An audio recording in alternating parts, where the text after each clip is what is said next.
ಸಣ್ಣ ಮಕ್ಕಳಿದ್ದಾಗ ಅಣ್ಣ ತಂಗಿಯರಾಗಿರ್ಬೋದು ಅಥವಾ ಅಕ್ಕ ತಮ್ಮಂದಿರಾಗಿರ್ಬೋದು ಒಂದ್ ರೀತಿ ಅನ್ಯೋನ್ಯವಾಗಿರ್ತಾರೆ, ಅಂಡರ್ಸ್ಟ್ಯಾಂಡಿಂಗ್ ಚೆನ್ನಾಗಿರುತ್ತೆ ಅಂತ ಹೇಳ್ಬೋದು. ಅಥವಾ ಕೆಲವರು ಚಿಕ್ಕವರಿದ್ದಾಗ ಕಿತ್ಲಾಡ್ತಿರ್ತಾರೆ, ಮುಂದಕ್ಕೆ ದೊಡ್ಡವರಾದ್ಮೇಲೆ ಸರಿ ಹೋಗ್ತಾರೆ. ಇನ್ ಕೆಲವ್ರದ್ದು ಚಿಕ್ಕವರಲ್ಲಿ ಚೆನ್ನಾಗಿರ್ತಾರೆ, ದೊಡ್ಡವರಾದ್ಮೇಲೆ ಸಮಸ್ಯೆಗಳು, ಮುಖ ನೋಡಿದ್ರೆ ಇವ್ರಿಗಾಗಲ್ಲ, ಅವ್ರು ನೋಡಿದ್ರೆ ಇವ್ರಿಗಾಗಲ್ಲ, ಈ ತರ ಒಂದ್ ರೀತಿ ಗೊಂದಲದಲ್ಲಿರ್ತಾರೆ. ಯಾಕೆ ಈ ಒಡ ಹುಟ್ಟಿದವರಲ್ಲಿ ಮನಸ್ತಾಪಗಳು ಮೂಡುತ್ತೆ? ಜಾತಕದಲ್ಲಿ ಏನಾದ್ರೂ ನಮ್ಗೆ ಗೋಚರ ಆಗುತ್ತಾ ಇದು ಮುಂದಕ್ಕೆ ಈ ತರ ಸಮಸ್ಯೆ ಬರಬಹುದು, ಮಾತ್ ಮೇಲೆ ನೀವು ನಿಗಾ ಇಡಬೇಕು, ಈ ತರದ್ ಏನಾದ್ರೂ ನಮ್ಗೆ ಒಂದಷ್ಟು ಇಂಡಿಕೇಶನ್ಸ್ ಅನ್ನುವಂಥದ್ದು ಜಾತಕದಿಂದ ಗೊತ್ತಾಗತ್ತಾ? ತುಂಬ ಕಷ್ಟಪಟ್ಟು ಈ ದೊಡ್ಡವನಾಗಿರ್ತಕ್ಕಂಥ ಹಣ್ಣಾನೆ ಯಾರು ಓದಿಸ್ತಾರೆ, ಅವ್ರ ಕಾಳಜಿ ವಹಿಸ್ತಾರೆ, ಎಲ್ಲ ಮಾಡ್ತಾರೆ. ಎಲ್ಲ ರೀತಿಯಲ್ಲೂ ನಾಲೆಡ್ಜು ಜ್ಞಾನ ಎಲ್ಲ ಬೆಳೆದ ಮೇಲೆ ಅವರ ಸ್ಕಿಲ್ಸ್ ಉಪಯೋಗ ಮಾಡ್ತಾರೆ ಅವರು. ಬಟ್ ನೀವು ಕೇಳಿದಾಗೆ ಪರಿಹಾರಗಳು ಬೇಕಾದಷ್ಟಿದ್ದಾವೆ, ನಾನಾ ರೀತಿಯಾಗಿದ್ದಾವೆ. ಅದಕ್ಕೆ ಈ ವರ್ಷಕ್ಕೆ ಒಂದು ಸಲ ಹಬ್ಬಗಳು ಬರುವಂಥದ್ದು, ವರ್ಷಕ್ಕೆ ಒಂದು ಸಲ ಈ ಹಿರಿಯರ ಶ್ರಾದ್ದಾದಿ ತಿಥಿಗಳು ಬರುವಂಥದ್ದು. ಸುಮ್ಮನೆ ಏನೇನೋ ರ್ಯಾಂಡಮ್ ಆಗಿ ಮಾಡಲಿಲ್ಲ, ಅವರೊಂದು ಅದರ ಮೇಲೆ ವಿಶ್ವಾಸವನ್ನಿಟ್ಟು, ನಂಬಿಕೆಯನ್ನಿಟ್ಟು, ಪ್ರೀತಿಯನ್ನಿಟ್ಟು, ಶಾಸ್ತ್ರವನ್ನಿಟ್ಟು, ವೇದದ ಪ್ರಮಾಣವನ್ನು ತೆಗೆದುಕೊಂಡು ಆಧಾರ ಇಟ್ಕೊಂಡು ಮಾಡಿದ್ದಾರೆ.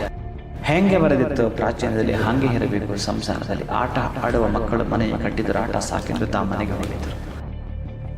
ನಮಸ್ಕಾರ, ಶುಭ ಸಂಕಲ್ಪ ಸುದ್ದಿ ಕಾರ್ಯಕ್ರಮಕ್ಕೆ ಆತ್ಮೀಯ ಪ್ರೀತಿಯ ಸ್ವಾಗತ ಹೇಳ್ತಾ ಇರೋದು ನಾನು ಅನುಷಾ.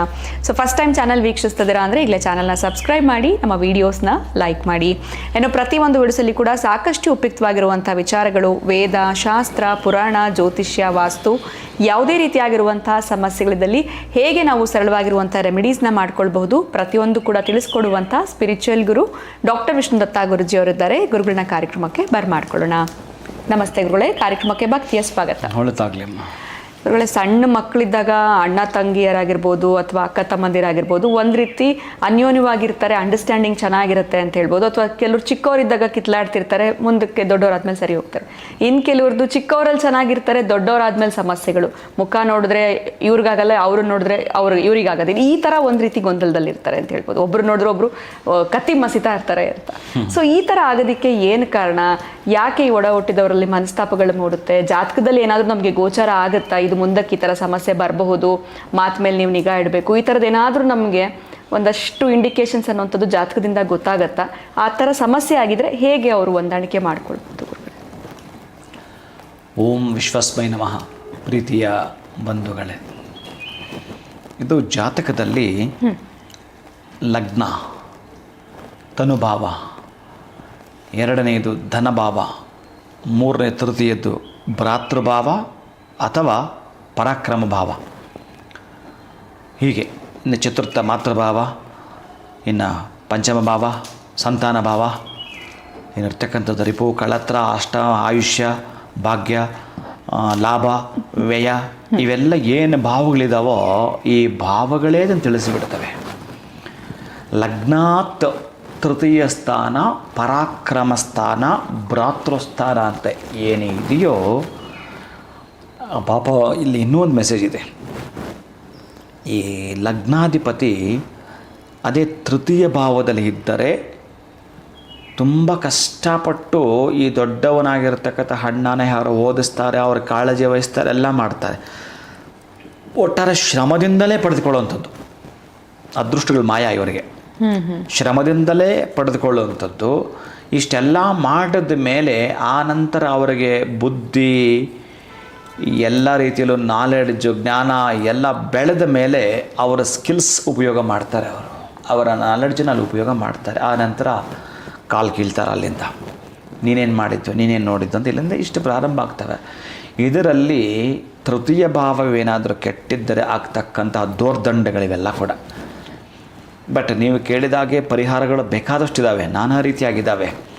ಅದಕ್ಕೆ ಈ ವರ್ಷಕ್ಕೆ ಒಂದು ಸಲ ಹಬ್ಬಗಳು ಬರುವಂಥದ್ದು, ವರ್ಷಕ್ಕೆ ಒಂದು ಸಲ ಈ ಹಿರಿಯರ ಶ್ರಾದ್ದಾದಿ ತಿಥಿಗಳು ಬರುವಂಥದ್ದು, ಆವತ್ತಾದರೂ ಸೇರಿಕೊಳ್ಳಿ ಅಂತ. ನಮ್ಮ ಹಿರಿಯರು ಮಾಡಿರೋದು ಸುಮ್ಮನೆ ಏನೇನೋ ರ್ಯಾಂಡಮ್ ಆಗಿ ಮಾಡಲಿಲ್ಲ, ಅವರೊಂದು ಅದರ ಮೇಲೆ ವಿಶ್ವಾಸವನ್ನಿಟ್ಟು, ನಂಬಿಕೆಯನ್ನಿಟ್ಟು, ಪ್ರೀತಿಯನ್ನಿಟ್ಟು, ಶಾಸ್ತ್ರವನ್ನಿಟ್ಟು, ವೇದದ ಪ್ರಮಾಣವನ್ನು ತೆಗೆದುಕೊಂಡು ಆಧಾರ ಇಟ್ಕೊಂಡು ಮಾಡಿದ್ದಾರೆ.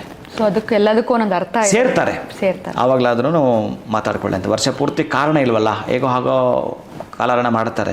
ಈ ಸಂದರ್ಭದಲ್ಲಿ ಎಲ್ಲರೂ ಜಾಯ್ನ್ ಆಗ್ತಾರೆ. ತಾತನ ತಿಥಿನಂತೆ, ತಂದೆ ತಿಥಿನಂತೆ, ಅಮ್ಮನ ತಿಥಿನಂತೆ ಅಂದಾಗ ಒಂದು ಕಡೆ ಸೇರ್ತಾರೆ. ಅದಕ್ಕೂ ಸೇರಲ್ಲ. ಈಗ ಅಂದರೆ ನಾವು ಅಷ್ಟು ಕಾಠಿಣ್ಯ ಆಗಿಬಿಟ್ಟಿದ್ದೀವಿ, ಅಷ್ಟು ಕಠಿಣತ್ವದಿಂದ ಕೂಡಿಬಿಟ್ಟಿದೆ ಈ ಮನುಷ್ಯನ ಜಾಡ್ಯಾಪಗಳು. ಅದಕ್ಕೆ ಹೆಂಗೆ ಬರೆದಿತ್ತೋ ಪ್ರಾಚೀನದಲ್ಲಿ ಹಾಗೆ ಇರಬೇಕು ಸಂಸಾರದಲ್ಲಿ, ಹೇಗೆ ಬರೆದಿತ್ತು ಪ್ರಾಚೀನದಲ್ಲಿ ಹಾಗೆ ಇರಬೇಕು ಸಂಸಾರದಲ್ಲಿ. ಆಟ ಆಡುವ ಮಕ್ಕಳು ಮನೆ ಕಟ್ಟಿದ್ರು, ಆಟ ಸಾಕೆಂದು ತಾ ಮನೆಗೆ ಹೋಗಿದ್ರು. ಈ ನಮಗಿರೋ ಮಕ್ಕಳು ಯಾರು ಅಂತಂದರೆ ಹಿಂದಿನ ಜನ ನಮ್ಮ ಶತ್ರುಗಳಂತೆ, ಹಿಂದಿನ ಜನ ನಮ್ಮ ಶತ್ರುಗಳೇ ಮಕ್ಕಳಾಗ್ಬಿಡ್ತಾವಂತೆ. ಬ್ಯಾಲೆನ್ಸ್ ಇದೆ, ಕ್ಲಿಯರ್ ಮಾಡು ಅಂತ. ಈಗ ಮಕ್ಕಳನ್ನ ಏನು ಮಾಡ್ತೀವಿ ಹೇಳಿ, ಏನು ಅವು ಅಂತ ಕೊಡಬೇಕಾಗುತ್ತೆ ನೀವು. ಬೇರೆಯವ್ರು ಕೊಡ್ಬೇಕಾದ್ರೆ ಅನುಮಾನ ಪಡ್ತೀರಿ, ಮಕ್ಕಳಂದರೆ ಎಂತ ಇಲ್ಲ, ಅವನ ಬ್ಯಾಲೆನ್ಸ್ ಇದೆ ಇಲ್ಲಿ. ಅದಕ್ಕಾಗಿ ಈ ಅಣ್ಣ ತಮ್ಮಂದರ ಬ್ಯಾಲೆನ್ಸು ನೋಡಿ. ನಿಮ್ಮ ಮೊಬೈಲ್ ಕರೆನ್ಸಿ ಈ ಡೇಟಿಗೆ ಆಯಿತು ಅಂತಂದರೆ ಎಲ್ಲಿದೆಯೋ ಆ ಕಂಪ್ನಿ ಇರೋನು ಎಲ್ಲೋ, ಆ ಕಂಪ್ನಿ ಹುಟ್ಟಾಕ್ದವನು ಎಲ್ಲೋ, ಎಲ್ಲಿದ್ದಾನೋ ಎಷ್ಟು ದೂರದಲ್ಲಿದ್ದಾನೋ ಗೊತ್ತಿಲ್ಲ, ನೀವು ಅವನ ಸಿಮ್ಮನ್ನು ಬಳಸ್ತಾ ಇದ್ದೀರಿ. ಈ ಸಿಮ್ಮು ಆ ಕ್ಷಣಕ್ಕೆ ಕಟ್ಟಾಗುತ್ತೆ, ನಿಮಗೆ ಕಾಲ ಕನೆಕ್ಟ್ ಆಗಲ್ಲ, ಎಷ್ಟು ಚೆನ್ನಾಗಿ ಕಟ್ಟಾಗ್ತವೆ. ಹಂಗೆ ಇವರ ಜಾತಕದಲ್ಲಿ ಬಲಾಬಲಗಳೇನಾದರೂ ಎಲ್ಲಿ ತನಕ ಇತ್ತೋ ಆ ದಶಾಭುಕ್ತಿ ಅಂತಾರೆ ಅಲ್ಲಿ ತನಕ ಇರ್ತವೆ, ಆಮೇಲೆ ಕಟ್ಟಾಗ್ತವೆ ಅಷ್ಟೇ. ಅದರ ಪ್ರಮಾಣ, ಅದರ ಪುಣ್ಯದ ಬ್ಯಾಲೆನ್ಸ್ ಇದ್ದಿದ್ದು ಅಷ್ಟೇ, ಕಟ್ಟಾಗ್ಬಿಡುತ್ತೆ. ಅದಕ್ಕಾಗಿ ಈ ರೀತಿಯ ಸಂಬಂಧಗಳು ಯಾವುದ್ಯಾವುದು ಕಟ್ಟಾಗಿದೆಯೋ, ಯಾವ ಉದ್ದೇಶ ಕಟ್ಟಾಗಿದೆಯೋ ಎಲ್ಲವೂ ಕೂಡ ಒಂದು ಏರ್ಪಾಟು ಮಾಡಿಕೊಳ್ಬೇಕು ಅಂತಂದರೆ ಅಮ್ಮನವರ ದೇವಸ್ಥಾನದಲ್ಲಿ ಅಥವಾ ಕಾಲಭೈರವನ ದೇವಸ್ಥಾನದಲ್ಲಿ ಅದರಲ್ಲೂ ಅಷ್ಟಮಿ ಅಥವಾ ಭಾನುವಾರದ ರಾಹುಕಾಲದಂದು ಆಯ್ಕೆ ಮಾಡಿಕೊಂಡು ನಾವು ಕೆಲವೊಂದು ಮಾಡಿಕೊಳ್ತೀವಿ ಅಂತಂದರೆ ಭಾಳ ಪುಷ್ಕಳವಾಗಿರತಕ್ಕಂತಹದ್ದು ಇಕ್ಷುರಸ ಅಂತ ಕರೀತಾನೆ. ಅಂತಹ ಇಕ್ಷುರಸವನ್ನು ನೀವು ಮಾಡ್ತೀನಿ ಅಂತಂದರೆ ಅದ್ಭುತವಾಗಿ ಅದೊಂದು ವಿಶೇಷವಾದ ಅಭಿಷೇಕ ಆಗಿರುತ್ತೆ ನನ್ನ ಪ್ರೀತಿ ಬಂದು. ಅಂದರೆ ಕಬ್ಬಿನ ಹಾಲಿನ ಅಭಿಷೇಕ, ಕಬ್ಬಿನ ಹಾಲಿನ ಅಭಿಷೇಕ ಮಾಡ್ತಕ್ಕಂಥ ನನ್ನ ಕುಟುಂಬದ ಅಷ್ಟೂ ಜನರು ಕೂಡ ಒಂದಾಗಿ ಸೇರಬೇಕು. ನಮ್ಮ ಆಸ್ತಿ ಪಾಸ್ತಿಗಳು ಯಾವುದೂ ಕೂಡ ಗಲಾಟೆಗಳಾಗದೆ ಕ್ಲಿಯರ್ ಆಗಬೇಕು ಅಂತಕ್ಕಂಥ ಮನಸ್ಸಲ್ಲಿ ಇಟ್ಕೊಂಡು 8 ಅಷ್ಟಮಿಗಳನ್ನು ಮಾಡಬೇಕು. ಅಥವಾ ಭಾನುವಾರದ ಆಗಿದ್ದರೆ 12 ಭಾನುವಾರಗಳ ನೀವು ಏನಾದರೂ ರಾಹುಕಾಲದಲ್ಲಿ ಅಮ್ಮನಿಗೆ ಅಭಿಷೇಕ, ಕಾಲಭೈರವನಿಗೆ ಮಾಡ್ತೀರಿ ಅದು ಬೇರೆ. ಆದರೆ ಇಲ್ಲಿ ನಾನು ಹೇಳ್ತಾ ಇರ್ತಕ್ಕಂಥದ್ದು ಅಣ್ಣ ತಮ್ಮಂದಿರುಗಳು ಸಹೋದರ ದೂರ ಸರಿದಿದ್ದರೆ ಯಾರಾದರೂ ಒಬ್ಬರು ಕಾಳಜಿ ವಹಿಸಿ ಈ ಒಂದು ಕಬ್ಬಿನ ಹಾಲಿಂದ ಅಭಿಷೇಕವನ್ನು ಮಾಡಿಸುವಂಥದ್ದು, ಅದು ಕೂಡ ಆ ರಾಹುಕಾಲದಲ್ಲಿ ತೃಪ್ತಳಾಗ್ತಾಳೆ ಅಮ್ಮ. ಅದನ್ನು ಮಾಡಿ ಅವರೆಲ್ಲ ಹೆಸರುಗಳು ಕೂಡ ಅರ್ಚನೆ ಮಾಡಿಸ್ತೀರ ಅಂತಂದರೆ ಯಾಕಶ್ಚಿತ್ ಬರೆದಿಟ್ಕೊಳ್ಳಿ.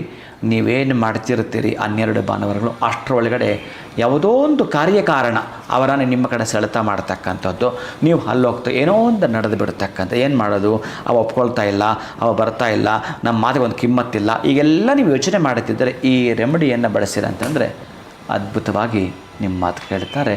ಅಣ್ಣ ತಮ್ಮಂದಿರು ಒಟ್ಟಿಗಿರಲಿಕ್ಕೆ, ಅಕ್ಕ ತಂಗಿರು ಒಟ್ಟಿಗಿರಲಿಕ್ಕೆ ಒಂದು ಬ್ರಿಡ್ಜ್ ಆಗಿ ಈ ರೆಮಿಡಿ ಕೆಲಸ ಮಾಡುತ್ತೆ ನನ್ನ ಪ್ರೀತಿಯ ಬಂಧುಗಳು. ಖಂಡಿತ ಗುರುಗಳು, ಎಲ್ಲೋ ಒಂದು ಕಡೆ ಕಾರಣಾಂತಗಳಿಂದ ಮಾತುಗಳನ್ನು ಬಿಟ್ಟಿರ್ತಾರೆ. ಅವ್ರು ಮತ್ತೆ ಮೊದಲಿನ ಹಾಗೆ ಅವರ ಬಾಂಡ್ ಚೆನ್ನಾಗಿ ಆಗಬೇಕು ಅಂತಂದರೆ 8 ಅಷ್ಟಮಿಗಳಾಗಿರ್ಬೋದು ಅಥವಾ 12 ಭಾನುವಾರಗಳು ಅಮ್ಮನವರಿಗೆ ಹೇಗೆ ನಾವು ಕಬ್ಬಿನ ಹಾಲಿನ ಅಭಿಷೇಕ ಮಾಡಬೇಕು, ರಾಹುಕಾಲವನ್ನು ವಿಶೇಷವಾಗಿ ಬಳಸ್ಕೊಳ್ಬೇಕು ಅನ್ನೋದ್ರ ಬಗ್ಗೆ ತಿಳಿಸ್ಕೊಟ್ರಿ. ಧನ್ಯವಾದಗಳು, ನಮಸ್ಕಾರ. ಹರೇ ಶ್ರೀನಿವಾಸ. ಇವತ್ತಿನ ವಿಡಿಯೋವನ್ನು ಮುಗಿಸುವಂತಹ ಸಮಯ ಆಗಿದೆ. ನಮಸ್ಕಾರ.